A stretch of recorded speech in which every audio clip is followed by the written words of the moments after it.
Hey, what's up everybody? Batjack JW coming to you. Story of a gun time. It's time for stories, and I figured to share this one with you. It's kind of interesting, and it's more or less, again, kind of like what I talk about in buying used guns online. So this is kind of where this goes through. And if you can't tell by the box already, it's a Smith & Wesson. It's a Model 29. Of course, you probably knew that because of this title of this video, right? Alright, it's a Model 29. It's a beautiful gun, and for those of you that know that, it's either blued or nickel. But anyway, here it is. 8 3/8 Model 29 44 Magnum end frame. Beautiful gun. This is absolutely a gorgeous gun. It's almost a slash between a rifle and a handgun with that big 8 3/8 barrel on it, but I tell you, it's balanced pretty darn nice, and it does reach out there. It definitely can touch something far away, even with the 44 Special, which is mostly that's what I've shot out of this gun. I've shot it at my friend's ranch at a pretty healthy distance. I think we were out at like 70 yards and shooting bowling pins and stuff with it. And I even took it out to this other place and shot this guy's rifle target with it at pretty far out there. It was an 8-inch plate, and it was definitely well over 80 yards out. It can be done. You just got to believe and hold it steady that it can be done. Anyway, so the story has it, I was working a side job, and I was getting paid some decent extra money, and I was kicking around that idea, and I knew, because I already had the 6-inch barrel, and I knew I wanted another 29, and I was really looking at the 8 3/8. Really was a fan. I'm really a fan of that movie Taxi Driver with Robert De Niro. So that's what he used in it, and of course, you know, Dirty Harry. I've been in love with Dirty Harry, so it's kind of a bridge between both great movies. And of course, I know that in Clint Eastwood, his movies, he used the 6.5.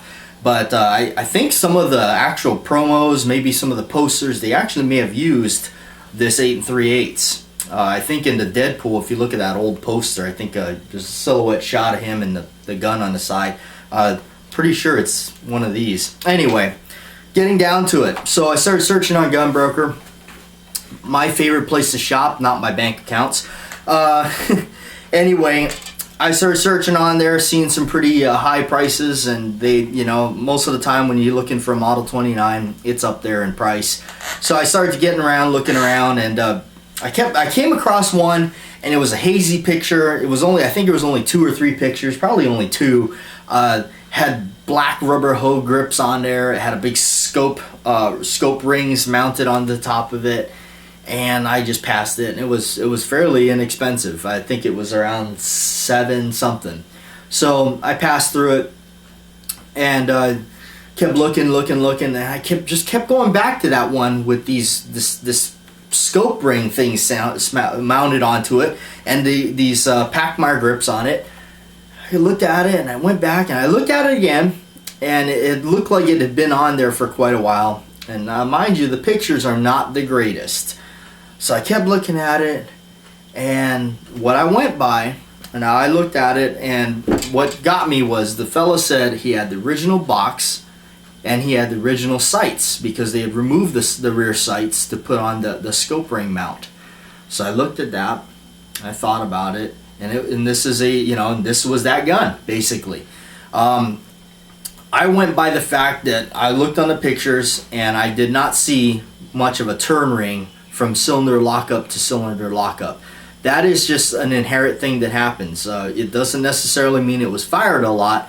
It means somebody probably either opened and closed that cylinder a lot, or worked the action a lot, you know, on it. So it still does not have much of a turn ring on it.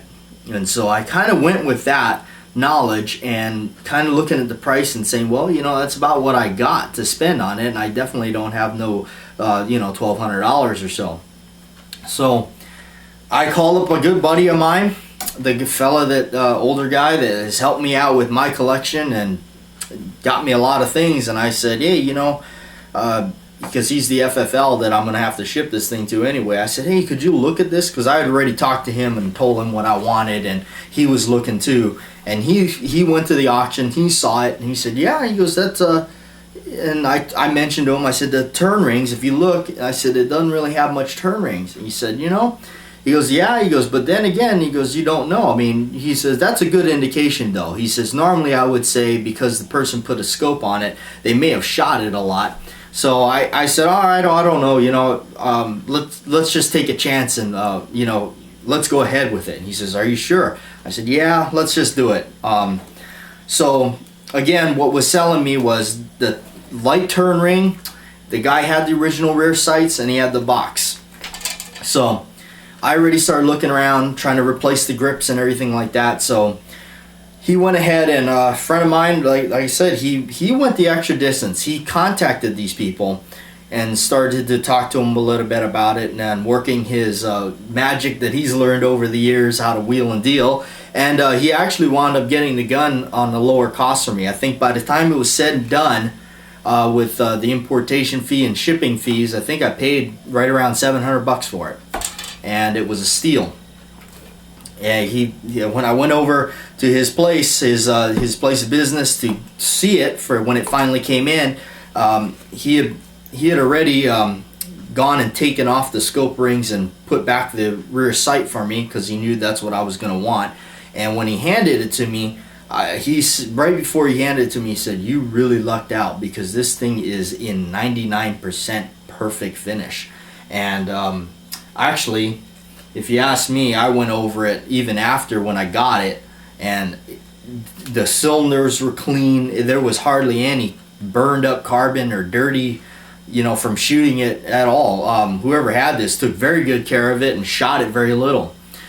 And so I got it in my hands and I was absolutely in shock at the great condition it was in. This is one of the times I took that chance and it paid off a great deal because this was something I had to have. As a thank you to him, I took off the scope rings, and they were, I think, Leopold or whatever. I gave them to him, and I said, you can have the rubber grips too because I don't want them. I then started looking for the rubber grips, or not the rubber grips, the wood grips. And these I actually found on eBay, these grips that are on the gun. And you can see the nice little, I don't know if it shows up there, nice little blonde streak of wood going down the center and everything, connecting it. You can tell it's all one piece of wood that they got this the whole grip out of. And they're made out of Thailand. And they were like 30 something bucks, free shipping off eBay.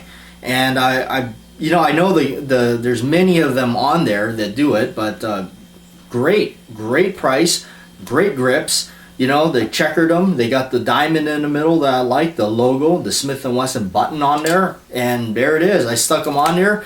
Perfect gun, great gun. I love this gun, and we definitely got to do a range video with it for sure. I even went out and got a 8 3/8 inch shoulder holster for it. This is the Bianchi X15, the extra large. Anyway, so I know it's not like exactly like the Dirty Harry one in the first two movies, but that one was a little bit expensive, but I got this one off of Midway, and it was going for a clearance price at the time. I think I got it for under $100 or something like that. I think you couldn't pass it up, you know. And strangely, if you watch, I think it's Sudden Impact. He does carry he does use a shoulder holster very similar to this in Sudden Impact. I don't know why the change, but they did. So anyway, yeah, I just wanted to share that story with you. Hope this might not be as interesting as some of the other ones, but yeah, that's the story of me getting this gun. And it's something I'll hang on to. I really enjoy it. It's a fine shooting gun. You know, this is a gun, the Model 29 for me started off as a nostalgic buy, really, because of obviously the Dirty Harry movies and whatnot, and then this one.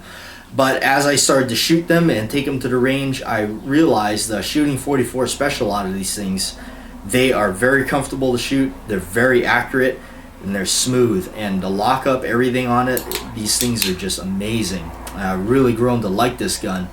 It's a great target gun, and you definitely could hunt with this thing, right? And if you really needed to take something apart, put some 44 Magnums in there.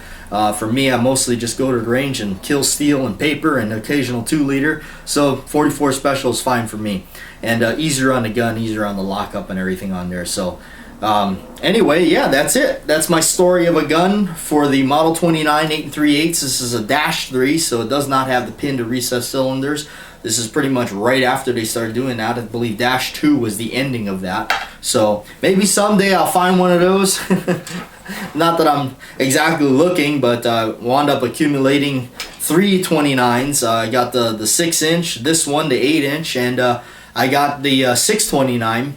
It's got the 3-inch on it. Stainless steel. That's what the 6 prefix is on it, on there. So, but I love all 3 of them. They're great guns. And that's it. Figure I share that with you. Story of a gun right here on the Batjack JW channel. Appreciate everybody that has been checking out the channel, subscribing, watching the videos, leaving positive comments and support. Truly appreciate that. You folks make it worth doing. So anyway, I'll catch you later on another video for another time. And always remember, gotta live, gotta laugh.